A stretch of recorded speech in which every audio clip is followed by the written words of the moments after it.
Voilà, le gouvernement a annoncé le reconfinement. Alors, que fait-on? Est-ce qu'on fait le dos rond? Est-ce qu'on sort ses griffes? Il s'est passé beaucoup de choses depuis mars, depuis le premier confinement. Les entreprises se sont adaptées dans l'urgence et souvent, très souvent, quasiment toujours avec l'appui du digital et le digital comme moteur. Il est temps de capitaliser sur ce premier bricolage pour faire de ce reconfinement un vrai atout pour l'entreprise. Voilà 5 actions que je vous livre maintenant à entreprendre avec le digital pour ce reconfinement.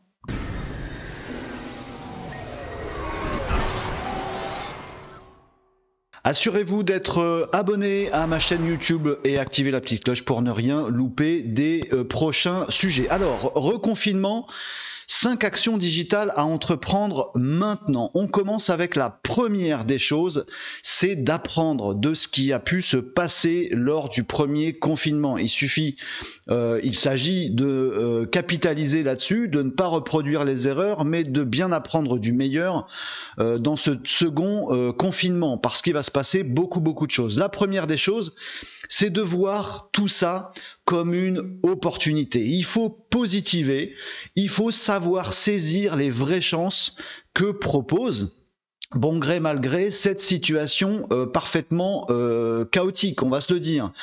Tout ça, c'est une vraie chance pour l'entreprise. On voit très bien qu'il y a des entreprises qui ont tiré leur épingle du jeu pendant le confinement, pendant la crise éco, pendant le reconfinement, et ça va continuer à se passer de cette façon-là. Il y a des entreprises qui en font une vraie chance, une vraie opportunité, entre 10 et 20-25% en fonction des marchés, qui vont encore mieux avec cette situation chaotique. Et puis il y a tout le reste, 75%, 80% des entreprises qui subissent, et on ne peut pas se permettre de faire ça. Il faut absolument profiter des opportunités qui nous sont offertes dans ce remue-ménage. Ce serait létal vraiment de ne pas profiter de ces choses-là. Donc mettez-vous dans un mindset, les amis, qui correspond à dire non, le dos rond n'est pas une bonne solution. On l'a déjà dit pendant le premier confinement, c'est pas le moment de se dire j'attends que ça passe et puis ensuite tout redeviendra comme avant. Non, on pouvait encore en douter avec le premier confinement. Là, on peut plus en douter avec le deuxième confinement parce qu'on a vu ce qui s'est passé. Le monde a changé, les habitudes de consommation ont changé, vos clients ont changé, votre offre, elle doit changer, votre façon de communiquer, notamment avec le digital, doit changer. Tout ça doit changer. Sinon, c'est une erreur de ne pas profiter de ces opportunités. Oui, mais on voit passer beaucoup de choses, des opportunités, il y en a plein. On peut faire du TikTok, de l'Instagram, du Snapchat, tous ces réseaux sociaux qui sont en plein boom depuis cette crise. On peut faire du référencement naturel parce qu'il y a plein de choses à faire. On peut faire de la e-publicité. Mais alors, il y en a qui ont réduit leur budget publicitaire, les gros notamment. Ça laisse des opportunités aux petits. Oui, mais en la e-pub en ce moment, je ne sais pas si c'est très intéressant en termes de retour sur investissement. Peut-être que si, dans certaines niches. Bref. L'emailing, la newsletter, garder le contact, il y a plein de choses, plein d'opportunités. Comment je fais le tri? Qu'est-ce que je fais avec tout ça? Les choix sont assez délicats. Oui, alors c'est la seconde chose à mettre en place, c'est le second point que je veux aborder avec vous. Il faut absolument que vous occupiez le terrain du digital. Il faut réfléchir vite. Il faut vraiment réfléchir vite et il faut tester sans attendre. Si vous restez dans l'atermoiement, si vous restez à vous dire il y a peut-être ça, tout ce que vient de citer Renaud et tout, plein d'autres choses que je vois passer, je vois mes confrères faire des trucs, etc. Je sais pas trop quoi faire. Tout ce temps que vous mettez à vous demander si ça peut être intéressant de faire, c'est du temps perdu. Il faut réfléchir vite et il faut tester sans attendre. Il faut mettre en place et communiquer et produire du contenu tout de suite maintenant. Si vous voyez qu'il peut y avoir une possibilité de faire la publicité sur Snapchat, foncez, faites-le, mettez un petit budget, 50 €, 100 € pour voir si vous pouvez pas cibler des clients. Si vous vous dites qu'il y a peut-être une opportunité à aller faire du référencement naturel, faire un bon petit contenu aujourd'hui pour ranker sur des préoccupations des gens que sont le confinement ou comment je profite de vos produits et services service pendant le confinement, faites-le. Commencez pas à vous dire tiens comment on pourrait le faire et avec qui, et peut-être la semaine prochaine on peut libérer un créneau à je sais pas qui pour qu'il fasse un petit contenu. Non, non, non, faites maintenant, parce que toutes les entreprises sont dans la même situation que la vôtre. Tous vos concurrents, vos confrères se posent exactement les mêmes questions, et celui qui va dégainer le premier, il va avoir clairement un temps d'avance. Alors fort bien tout ça, mais dans cette foire d'empoigne, même si j'y vais carrément maintenant, j'ai compris Renaud, je vais tester des trucs, toutes ces opportunités je vais les tester, et puis je vais y aller, tout ce dont je vais entendre parler, hop je vais le faire, je vais faire une petite campagne sur Snap, je vais me lancer un TikTok, parce que TikTok, on crée un compte maintenant, dans 10 minutes on publie une vidéo et on a 300, 500 vues, il n'y a rien de plus efficace en ce moment. Oui mais c'est pas ma cible, alors je préfère aller sur LinkedIn, et on va faire un petit carrousel sur LinkedIn, non mais c'est pas trop ma cible, alors je vais faire une landing page pour porter mon offre. Moi, tout ça, je vois bien, effectivement, mais comment se démarquer dans cette foire d'empoigne, parce que justement, les amis concurrents vont faire pareil. La bonne façon de se démarquer, c'est le troisième point, la troisième clé de ce qu'il faut faire en digital en ce moment. Je vais vous la livrer, c'est peut-être la plus fondamentale, et c'est peut-être par ça qu'il faut commencer. C'est de définir ce qui fait l'âme de votre entreprise, ce qui fait la raison d'être de votre entreprise. Ça peut paraître métaphysique ce que je vous raconte, mais ça ne l'est pas du tout. Avant de vous lancer dans toutes ces choses, en testant très rapidement, de saisir toutes ces opportunités que vous allez voir passer, il faut y aller. Juste avant de faire ça, essayez de mettre de votre côté tous les atouts pour vous distinguer, pour vous différencier, pour être impactant, pour avoir une vraie histoire à raconter.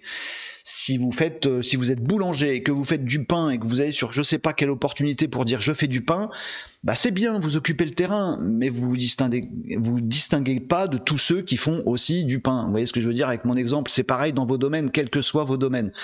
Donc prenez un temps. Prenez 2 heures, 3 heures, et c'est pas si compliqué que ça à faire, c'est un peu complexe mais c'est pas compliqué.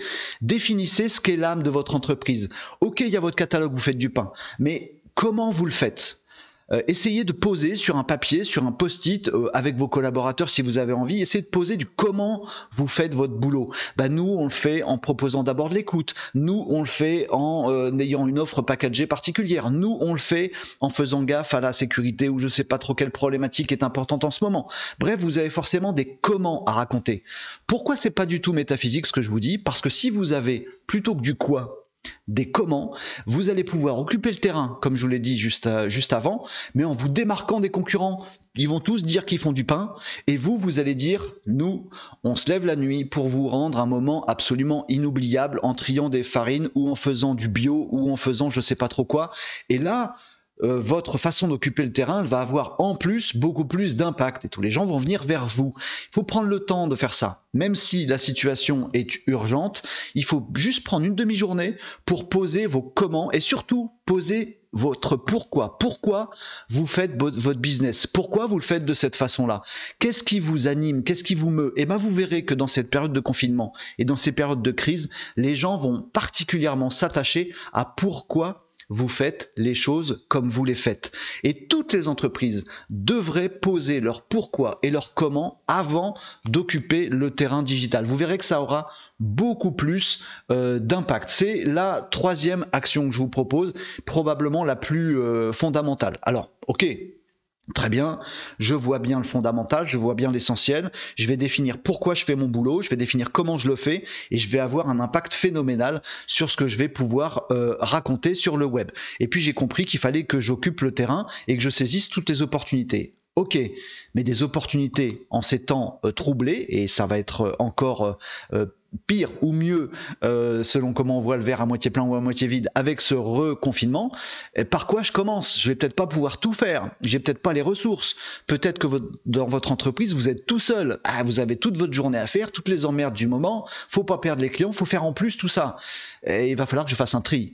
Par quoi je commence? Ou alors vous êtes dans votre entreprise, vous avez un responsable com, un responsable market qui télétravaille, qui a ces journées qui sont déjà bien remplies. Comment vous faites pour être super agile? Va falloir faire un tri. Et par quoi je commence?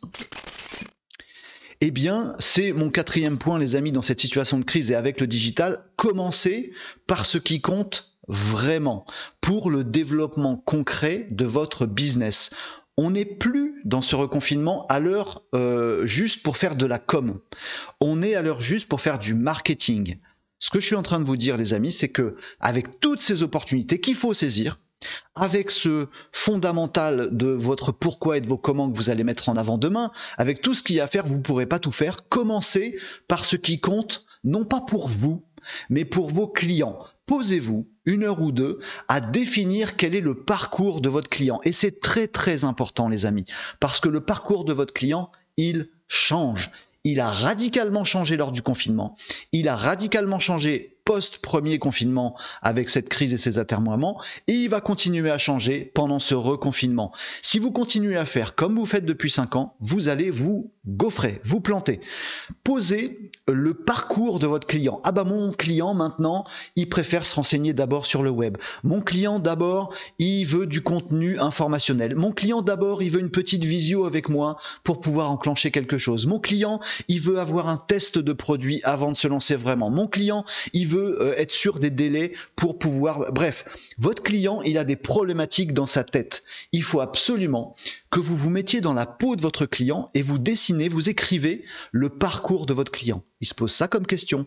Ensuite, il va à tel endroit, il utilise tel réseau social. Oui, mais moi, ça ne m'arrange pas, c'est pas le réseau social que je voulais utiliser. On s'en fout. C'est le réseau social utilisé maintenant par votre client. Google est utilisé maintenant par votre client de cette façon. Vous posez ça et vous en faites une vérité. Tout ce qui n'est pas dans votre parcours client, en ce moment, mon client, il ne regarde plus les pubs à la télé. Eh bien, stoppez. Arrêtez de faire des pubs à la télé, ça marche pas, parce que c'est pas dans le parcours client. Oui, mais j'adore ça, je fais ça depuis 10 ans. On s'en fout. Dessinez le parcours client, la pub télé n'est pas dedans, alors n'en faites pas. À l'inverse, le conseil sur LinkedIn, c'est devenu grave dans le parcours client. Oui, mais je ne sais pas comment faire. C'est pas grave. Vous allez savoir, vous allez tester le truc avec vos fondamentaux parce que vous vous rendez compte que dans le parcours client, c'est crucial LinkedIn pour lui et le social selling. Donc, il faut que vous le fassiez. C'est votre client qui a raison, notamment en ces périodes troublées où tout change, où il y a plein de choses qui se mettent en place. Si on avait parlé de télétravail, de visio, de ces réseaux sociaux nouveaux, il y a 9 mois, on aurait rigolé ensemble en nous disant mais jamais de la vie avant 10 ans en France. Eh ben si, eh ben le reconfinement, il va faire encore faire un quart de tour au monde et vous allez voir que tout va encore évoluer. Posez vos parcours clients et c'est ça qui va vous dire sur quoi il faut aller tout de suite. Ça va vous permettre de faire le tri avec tout ce qui n'a pas réellement d'intérêt pour vous. Ok, donc les amis, on a plein d'opportunités à saisir. Il faut les tester, mais uniquement ce qui compte dans le parcours client et dégager tout ce qui ne compte pas dans le parcours client et en mettant en avant ma raison d'être et en occupant le terrain tout de suite maintenant. On réfléchit 2 heures et après on se lance, on teste. Au pire quoi, on va perdre une demi-journée à tester un truc qui ne marchera pas. Vous serez bien content s'il marche après d'avoir été le premier. Il y a tout ça à faire et ça paraît complexe quand même. C'est pas forcément compliqué, mais clairement avec tout ce qu'il y a à faire, vite, en agilité, tout de suite maintenant, du fondamental comme du pratique. Renaud, c'est bien joli tes 4 premières actions, mais c'est quand même un petit peu complexe. Oui, c'est complexe, mais vous le comprenez, c'est pas forcément compliqué. Tout ce que je vous raconte, c'est du bon sens, mais effectivement, c'est complexe. Alors, c'est mon 5e point. Peut-être le plus important. Si vous voulez mettre en place des actions digitales en ce moment pour faire face à ce reconfinement et en profiter pour tirer bénéfice du digital pour votre boîte, être parmi les 20% qui vont grave s'en sortir demain, il faut que vous mettiez les choses dans le bon sens. C'est probablement le plus important. Ne faites pas du bricolage, ne faites pas du n'importe quoi, ne faites pas du « ça fait 5 ans que je fais de l'emailing, je vais juste en faire 2 fois plus maintenant ». C'est pas ça qui marchera. Vous l'avez compris, il faut mettre tout ça dans le bon sens pour le rendre beaucoup plus simple. Certes, ça va être complexe, c'est un écosystème, il faut s'adapter, mais ça va être simple. Comment faire cette histoire-là? C'est la cinquième chose que j'ai à vous dire dans cette petite revue. La première, en fait, c'est amener urgemment et prioritairement les choses. Mettre le digital de votre entreprise dans le bon sens. Voilà ce que vous devez faire dès maintenant. Les entreprises qui tirent parti, qui tirent bénéfice vraiment du digital pendant ces périodes de crise, je vous l'assure, parce que j'en vois beaucoup, elles font exactement ça, elles mettent les choses dans le bon ordre. Je vous le livre maintenant. Premièrement, vous prenez 2 heures pour définir votre raison d'être. Pourquoi votre entreprise fait ce qu'elle fait et comment elle le fait. Oubliez le quoi, c'est pas ça qui va vous faire gagner en cette période de crise. 2 heures pour définir votre raison d'être, votre pourquoi et vos comment. Ensuite, vous passez 2 heures à définir le parcours client de façon très objective. Mon client, maintenant, il procède comment avec le digital? Où est-ce qu'il va? Comment il se renseigne? De quoi il a besoin? Vous écrivez ça. Ça vous prend 2 heures. C'est la deuxième étape. Troisième étape, vous regardez toutes ces opportunités, vous avez fait votre veille, vous avez regardé des actus d'un mec brillant, vous êtes tenu au courant de tout ce qui se passe dans le digital auprès de vos confrères, etc. Vous prenez toutes ces opportunités, vous les listez et vous triez par rapport aux 2 premiers points que vous avez posés. Est-ce que ça correspond à ce que je fais, comment je le fais, pourquoi je le fais? Et surtout, est-ce que ça correspond à mon parcours client? Si oui, vous notez, j'ai ça à faire, j'ai telle opportunité à tester maintenant. Et ensuite, vous allez occuper le terrain sans attendre. Avec un chouette contenu, vous allez occuper toutes ces actions, tous ces leviers, tous ces supports digitaux que vous avez listés dans votre étape 3. Et vous allez tester ça. Et c'est comme ça que vous aurez mis le digital dans le bon sens et que vous allez profiter de tout ça. Voilà les amis, comment je vous invite à faire ça. Vous aurez probablement des problématiques à mettre en place ça, mais c'est comme ça. Je ne sais plus comment j'ai fait mes doigts, c'est comme ça qu'il faut mettre en place les choses. Pour la 5e partie, les amis, déjà, vous avez fait le plus dur, bravo d'avoir raisonné dans le bon sens, bravo d'avoir compris qu'il fallait mettre le digital comme ça, bravo d'avoir fait ce plan de bataille, raison d'être, parcours client, tri des opportunités, aller occuper le terrain tout de suite maintenant. Vous avez compris qu'il fallait réfléchir d'abord, vite, et mettre en pratique vite et bien. Si vous n'avez pas de ressources pour ça, si vous n'avez pas de temps pour ça, il y a des acteurs comme l'Agence 404, comme moi, comme nos petits confrères également, qui peuvent normalement et qui doivent vous accompagner. En tout cas, c'est ce qu'on fait chez nous. On propose une formation atelier, une journée complète en mode commando. Ça commence le matin, ça finit le soir. En fin d'après-midi, on repart avec sa stratégie digitale et son plan d'action de tout ce qu'il est intéressant de faire. On a jeté tout ce qui n'était pas intéressant de faire et on a construit les fondamentaux. Les 4 étapes dont je viens de vous parler, on les fait en une journée commando sous forme de formation atelier. On est en train de préparer, cette formation a beaucoup de succès depuis la rentrée, vous comprenez pourquoi. On est en train d'en préparer une version en visio, à distance, parce que nous, on est comme vous, il faut qu'on s'adapte, et vous avez besoin de ça. On est en train de préparer une version à distance. Il y a des dates qui sont prévues pour cette formation atelier que je vous incite vraiment à faire. Que vous la fassiez, cette démarche, avec notre formation atelier, ou que vous la fassiez de votre côté, il faut que vous la fassiez dans le bon sens et avec les 4 étapes que je vous ai citées à l'instant. Si ça vous intéresse, ça doit vous intéresser. Si je peux vous être utile là-dedans, si vous avez envie, avec vos équipes ou vous-même, de faire cette formation atelier, où en une journée, vous posez votre raison d'être, vos pourquoi, vos comment, vous posez votre parcours client, vous faites le tri de tout ce qui peut être pertinent ou pas pertinent dans le digital, vous faites votre plan d'action pour savoir comment aller occuper le terrain tout de suite. Si ça vous intéresse de faire ça, ça devrait, si vous voulez être dans la proportion petite des entreprises qui vont tirer parti de tout ce qui se passe en ce moment, alors vous me contactez, alors vous appelez l'agence 404 02 404 70 404 ou contact@agence404.com. Vous me retrouvez sur les réseaux un petit peu partout, vous vous abonnez à ma chaîne YouTube et vous avez mon contact également dans les descriptions des vidéos. Bref, vous prenez le taureau par les cornes. Est-ce qu'il faut, dans cette période de reconfinement, faire le dos rond ? Non, c'était déjà vrai lors du premier confinement, on l'a vécu tous ensemble, c'est plus une option. Est-ce qu'il faut sortir les griffes, attaquer les choses dans le bon sens en faisant ces étapes? En une journée, vous pouvez tout faire et être prêt, du coup, pas demain, mais après-demain, à profiter du digital dans cette période de reconfinement. C'est crucial pour votre entreprise, c'est vital pour votre entreprise, ce serait létal de ne pas profiter de tout ça. Et puis, il faut voir les choses positivement. Certes, on va se le dire, c'est la merde. Mais c'est le moment de tirer parti de la situation, de tirer son épingle du jeu et vous avez tout un tas de clients qui n'attendent que vous pour les aider parce qu'ils sont dans la même panade. C'est ce que je fais avec vous, c'est ce que vous devez faire pour vos clients. Voilà, vous savez, Comment tirer parti de ce reconfinement avec ces 5 actions digitales à entreprendre maintenant. Ne faites pas le dos rond, sortez les griffes, allez-y. Et si notre formation atelier peut vous aider à tout boucler en une journée, eh ben profitez-en, contactez-moi et on fait ça pour vous et en visio à distance si vous êtes confinés. On l'est tous évidemment. On se retrouve très vite les amis. Merci de m'avoir suivi pour une nouvelle vidéo. Assurez-vous encore une fois d'être abonné à la chaîne YouTube, d'activer la petite cloche, comme ça vous êtes tenu au courant. Je ferai plusieurs formats vidéo sur des sujets particuliers, comment on fait votre veille, enfin bref, je ne vais pas vous les citer maintenant, mais il y aura pas mal d'autres sujets pour vous accompagner et vous aider dans votre progression, dans votre bonne façon de tirer bénéfice du digital dans ces périodes troublées. Faut passer par là, faut sortir les griffes, courage, les annonces elles font pas plaisir, mais ensemble les amis on va y arriver. Merci de m'avoir suivi, vous êtes abonnés, je vous dis à très bientôt pour un nouveau format vidéo que vous suivrez avec attention pour mettre le digital et votre entreprise dans le bon sens. À très bientôt les amis, sortez les griffes.